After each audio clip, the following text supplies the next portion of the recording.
देश के माननीय प्रधानमंत्री मोदी ने कहा है कि आने वाले 1.5 साल में वो 10 लाख युवाओं को नौकरी देंगे और उसके बाद अब बिहार के साथ साथ पूरे देश की सियासत जो है वो गर्म हो गई है। अब विपक्षी पार्टियां बीजेपी को ये याद दिला रही हैं कि 2014 में पीएम मोदी ने खुले मन से ऐलान किया था कि वो प्रति वर्ष युवाओं को 2 करोड़ का नौकरी देंगे, 2 करोड़ लोगों को रोजगार देंगे। उनका क्या हुआ? इसके साथ ही साथ अगर बिहार की बात करें तो बिहार की तमाम विपक्षी पार्टियां अब ये सवाल पूछ रही हैं कि 2020 के विधानसभा चुनाव में बीजेपी की तरफ से ये कहा गया था कि वो 19 लाख रोजगार देंगे। कितने लोगों को रोजगार दिया गया? इस वक्त भी जो बिहार के युवा हैं वो सड़कों पर हैं। नेता प्रतिपक्ष तेजस्वी यादव ने भी सोशल मीडिया के जरिए बीजेपी पर और मोदी सरकार पर बड़ा हमला किया है। क्या कुछ लिखा है आपको बताते हैं। भाजपा का प्रतिवर्ष 2 करोड़ नियमित नौकरियां देने का लिखित वादा था, लेकिन 8 वर्ष के शासन के बाद अब भी 1.5 साल में केवल 10 लाख नौकरियां देने का जुबानी खर्च हो रहा है। इनकी बातों, वादों, कस्मों, जुमलों, भाषणों और इरादों का तुलनात्मक विश्लेषण होना चाहिए कि नहीं? क्या झूठ की कोई सीमा होती है?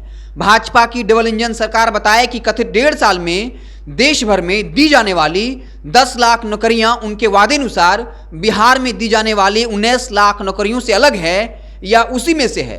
क्या ये नौकरियां नियमित होंगी या ठेके पर होंगी? क्या इनके लिए भी परीक्षा फॉर्म का शुल्क लिया जाएगा? ठेके पर का जिक्र हुआ, आपको पता होगा कि अब आर्मी की बहाली, जहां पर जो युवा हैं वो अपनी जान की बाजी लगाकर देश की सीमा की सुरक्षा करते हैं, अब उनकी बहाली ठेके पर होगी, यानी उनको 4 साल तक काम पर रखा जाएगा।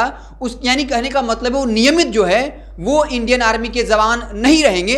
इसको लेकर नेता प्रतिपक्ष तेजस्वी यादव ने तंज किया और अब ये सवाल पूछा जा रहा है कि आपने 2014 में यह दावा किया था कि हम प्रतिवर्ष 2 करोड़ नौकरियां देंगे, आपने कितने लोगों को रोजगार दिया?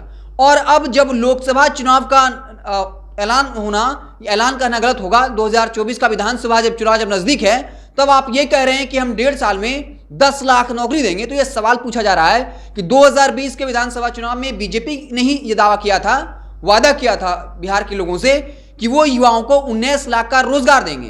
तो ये आरोप लगाया कि बीजेपी जो है वो झूठ की राजनीति करती है। आखिर कब तक झूठ बोलती रहेगी? युवाओं को कब तक जो है ठगती रहेगी? और तेजस्वी यादव रोजगार के मसले को लपक लेते हैं, वो छोड़ना नहीं चाहते। आपको याद होगा 2020 का विधानसभा चुनाव, जब तेजस्वी यादव ने पूरे बिहार की राजनीति को नौकरी पर ला करके, रोजगार पर ला करके केंद्रित कर दिया।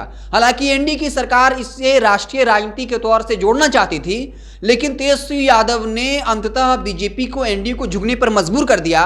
जब तेजस्वी यादव ने कहा कि हम पहली कैबिनेट में पहली कलम से 10 लाख सरकारी नौकरी देंगे, तो पहले एनडीए की तरफ से मजाक उड़ाया गया और ये कहा गया कि यह संभव ही नहीं है। लेकिन जैसे ही युवाओं के बीच में यह मसला लोकप्रिय होता चला गया, वैसे ही बीजेपी की तरफ से यह कहा गया, एनडीए की तरफ से यह कहा गया कि हम 19 लाख रोजगार देंगे। लेकिन यह सवाल पूछा जा रहा है कि सत्ता में आए हुए लगभग 2 साल होने को हैं और अब तक 19 लाख रोजगार में से कितने हजार लोगों को रोजगार दिया गया है? तो तेजस्वी यादव ने एक बड़ा हमला किया है। साथ ही साथ बता दें कि इस वक्त आर्मी में ठेके पर जो बहाली हो रही है, इसको लेकर बक्सर में जो आर्मी के जो युवा तैयारी करते हैं वो रेलवे स्टेशन पर पहुंचकर बाकायदा ट्रेन परिचालन को बाध्य करने की कोशिश कर रहे हैं और ये कह रहे हैं कि जो शख्स अपनी जान की बाजी लगाकर देश की रक्षा करता है उसके साथ धोखा हो रहा है। आखिर किसी आर्मी को ठेके पर क्यों रखा जा रहा है? आप देखते रहें NBC 24। बहुत बहुत धन्यवाद।